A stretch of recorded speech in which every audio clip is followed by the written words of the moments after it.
Lumaki si Jomel Miranda, 23 taong gulang, sa isang maliit na barangay sa Calamba, Laguna. Ang kanyang ama ay isang construction worker na walang permanenteng kita, habang ang kanyang ina ay naglalabada sa mga kapitbahay para may maidagdag sa pang-araw-araw na gastusin. Bata pa lamang si Jomel ay nasanay na siyang makita ang pagod ng mga magulang kapalit ng kakarampot na kita. Sa kabila ng kakulangan sa pera, pinili ni Jomel na pumasok sa kolehiyo at kunin ang kursong criminology. Para maipagpatuloy ang kanyang pag-aaral, nagtrabaho siya bilang part-time crew sa iba't ibang fast food chains. May mga gabing diretso na siyang pumapasok sa klase mula sa trabaho. Kulang sa tulog, ngunit bitbit ang malinaw na layunin, makapagtapos at makapasok sa serbisyong pampubliko. Matapos ang 4 na taon, nakapagtapos si Jomel. Hindi nagtagal kumuha siya ng board exam at matagumpay na nakapasa. Lumipas ang ilang buwan, noong taong 2018 ay sinubukan niyang mag-apply sa Bureau of Fire Protection.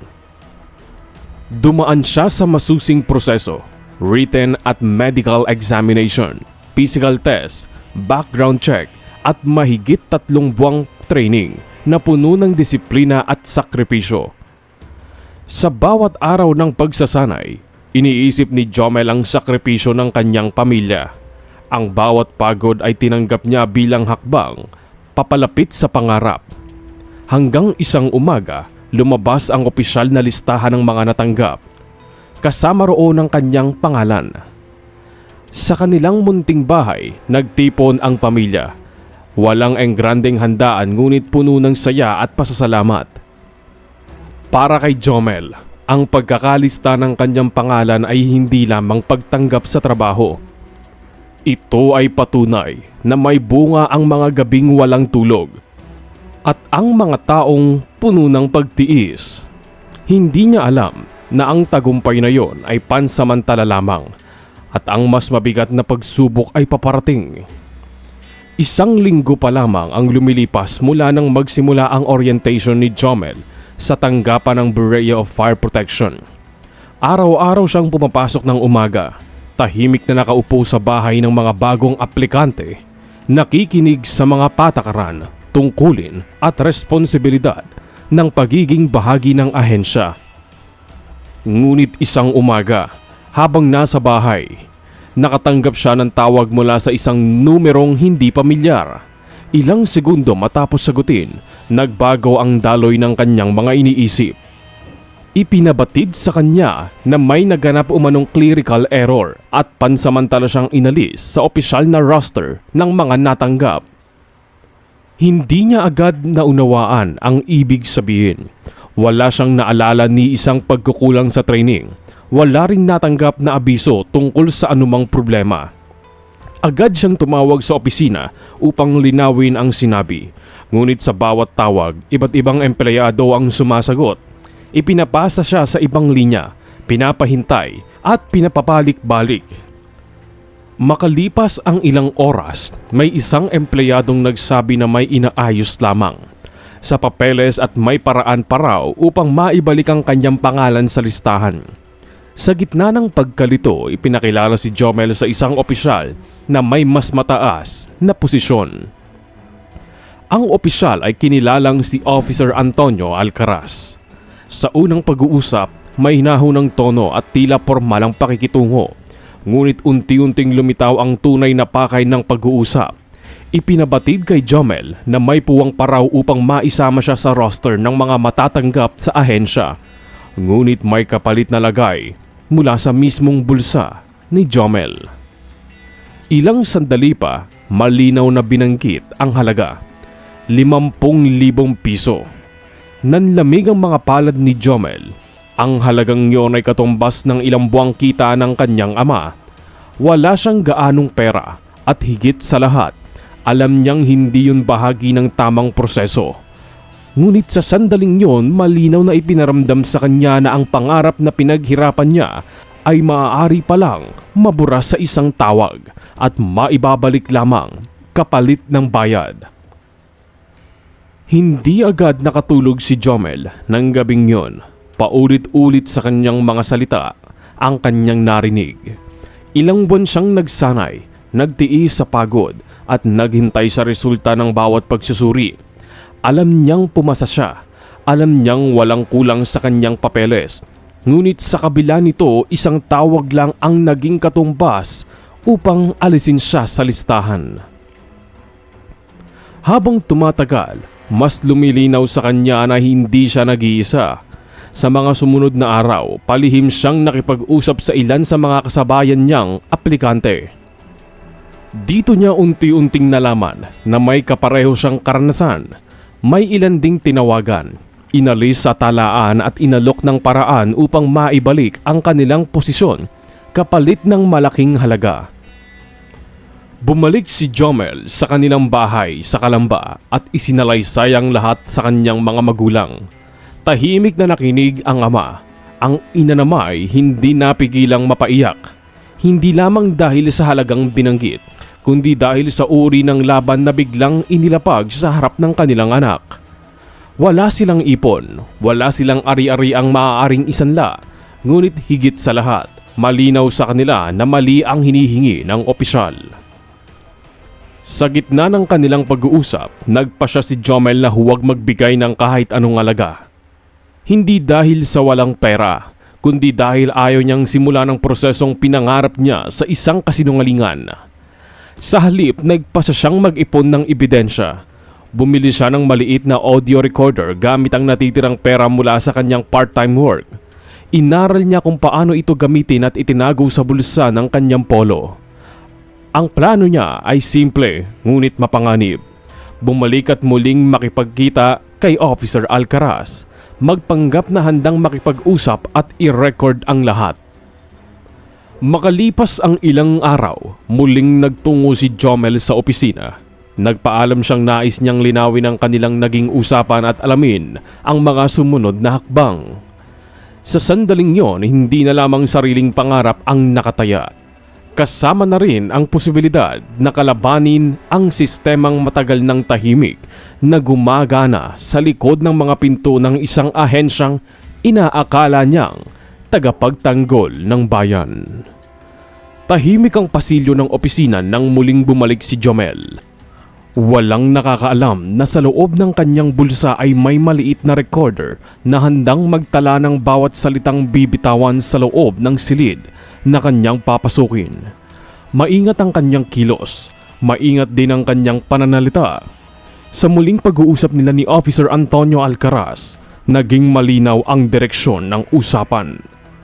Muling inilahad ng opisyal ang detalye ng hinihinging halaga, ang paraan ng pagbabayad at ang kapalit na pangakong maibabalik si Jomel sa opisyal na talaan ng mga natanggap. Nabanggit ang schedule, ang account na maaaring pagpadalhan at ang katiyakang wala raw magiging problema kapag naisagawa ang lahat. Sa loob ng ilang minutong pag-uusap, malinaw na naitala ang buong proseso ng hinihinging lagay. Walang iniwang puwang ang mga salitang binitawan.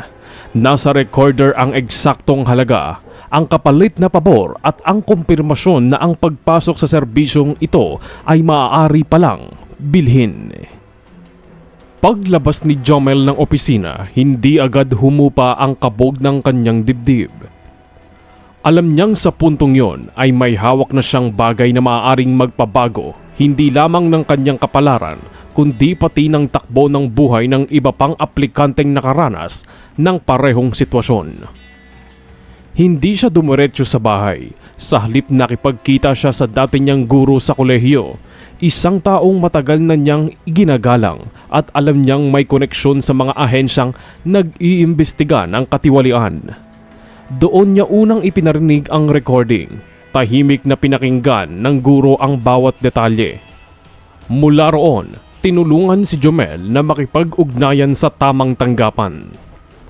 Sa tulong ng kanyang guro, inilapit ang ebidensya sa mga otoridad ng NBI na may mandato sa mga kasong may kinalaman sa katiwalian ng gobyerno. Inihain ang formal na reklamo sa Civil Service Commission at sa Office of the Ombudsman. Kalakip ng reklamo ng audio recording, mga petsa ng pakikipag-ugnayan at mga pangalan ng iba pang aplikanteng may katulad sa karanasan.